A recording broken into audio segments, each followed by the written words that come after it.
Lesson 5, writing descriptions that are specific and complete. Let's think about it. Why should performance documentation be specific and complete? A description is only useful if the details it includes, again, are specific and complete. What question does this description raise?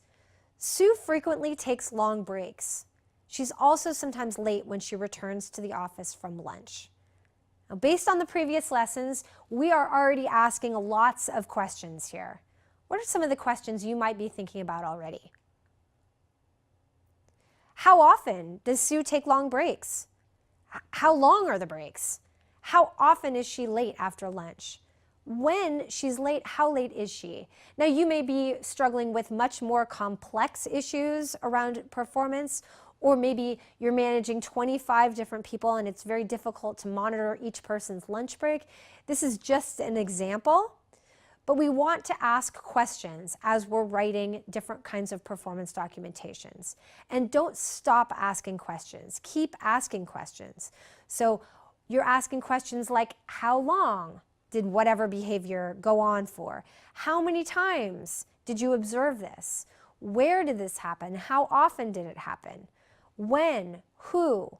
Okay, and more questions you're asking. How was the information obtained? By observation, measurement, conversation, survey, interviews? What's the standard with which the performance is being compared? Does the employee know what he or she is expected to do? Does the employee have the skills and resources needed to achieve satisfactory performance? If the performance is less than satisfactory, has the employee been reminded that it needs to be improved? And ultimately, underneath all of this, why is this performance important? So again, back to the main point here, keeping descriptions specific and complete. Let's look at some more examples. Howard has an excellent ability to meet deadlines. Again, a nice statement, but it's not complete. It doesn't include enough information to tell Howard really what he's done well. So instead, 11 of the 12 reports Howard was assigned during the last 6 months were turned in early or on time. Now Howard knows what he can do well. He also knows that you as a manager were paying attention. So James does not always follow safety regulations. If I'm James, I'm probably going to ask some questions like when, how, based on what, and safety is a big consideration. So you want to make sure that you're documenting those kinds of actions, right? So during each of the last 5 fire drills scheduled during James's night shifts, coworkers reported that James kept right on working. Okay, so these are, you may want to include a date, you may want to include even more information, but definitely, a simple fact that he doesn't follow safety regulations is not complete. Nor is Joe rarely balances his books. How would we turn that into a description that is specific and complete? First, we start by asking questions. How often does he fail to balance his books? How often is he expected to balance them? How do you, the evaluator, know that he fails to balance them? Another example, Daria routinely misses department meetings. We're training ourselves to ask these important questions. What does routinely mean? How was this information obtained? Is there an established standard of performance regarding attendance of meetings? And if so, what is that standard? Does Daria know she's expected to attend? Does Daria lack any skills or resources she would need? Has she been reminded? Again, underneath all of this, why is it important that Daria attend? Does she know that? So instead, we're going to go back and we're going to collect the facts. Daria missed 9 out of 20 meetings this quarter. Direct observations and review of attendance records give us these facts. And all staff members are expected to attend all meetings unless they're ill, away from the office on business, or on vacation. That's going to help Daria because she's going to know that that's a specific requirement or expectation of her job. So the job description and last performance evaluation clearly state that she's expected to attend the meetings. She says she doesn't have time to attend the meetings and that when she's busy, she forgets about them. Okay, we've included lots more information here. In fact, she's been told 4 times during the past quarter. She needs information from others to do her job, and others need the information, ideas, and suggestions from her. This all goes back into why is it important for her to attend these meetings. We've given Daria a complete picture. She hasn't been there for the meetings, and the meetings are important because it gives her information she absolutely needs to do her job. So make sure, again, that you're asking all the questions and writing specific and complete descriptions. Another example. Although Jean has held the job of marketing assistant for nearly 7 months, she still has trouble using the technology she needs to complete her job. Her attitude also leaves something to be desired. She does a great job in client meetings, though, and seems to enjoy that responsibility. Okay, we're asking ourselves questions. What kind of questions might we be asking? What kind of trouble?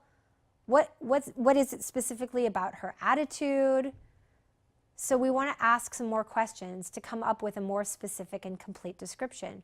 What kind of trouble does Jean have using technology? Okay, what's meant by her attitude leaves something to be desired? How was this information obtained? How long have these problems been going on? So we go back and we fill in the examples because throughout the performance documentation, the performance period, we've been collecting data. So at least 3 times a week, she asks for help with her online creative review program. Keith saw her on 4 occasions during the last month, faxing changes instead of using the approved online program. And maybe she rolls her eyes and sighs loudly when corrected. Okay, so these are now examples of specific facts. Whether they're relevant to the kind of workplace that you're in, you have more job relevant examples. Okay, but now these are just examples of how to take an example and make it more complete. She interrupts at least others twice during most weekly staff meetings.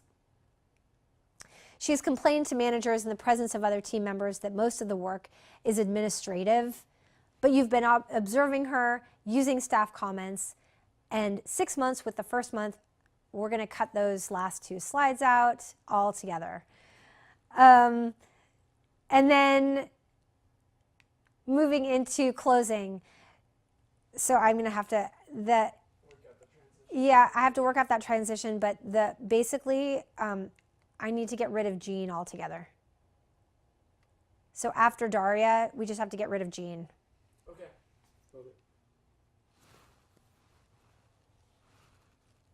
So get rid of that, and then we're going into closing. So a well-written performance review should contain the following information in sections. Performance expectations or objectives, which are established at the beginning of the period. A listing of accomplishments or results achieved during the performance period. Narrative description of how performance results were achieved, including specific examples of strengths, as well as areas where improvement is necessary, and a rating of performance based on your company's current guidelines. Take a moment and write down 3 things that you learned or relearned today and can apply to the next performance review cycle in your organization. More information, examples, activities, and exercises are in our book, Writing Performance Reviews, How to Write Performance Objectives, Reviews, Appraisals, and Other Performance Documentation that's clear, descriptive, objective, and acceptable in today's workplace. Take the information in this course and in this workbook and apply it to the kind of reviews and the kind of work that people do in your organization. Thank you for taking time to spend with us today at the Write It Well Academy.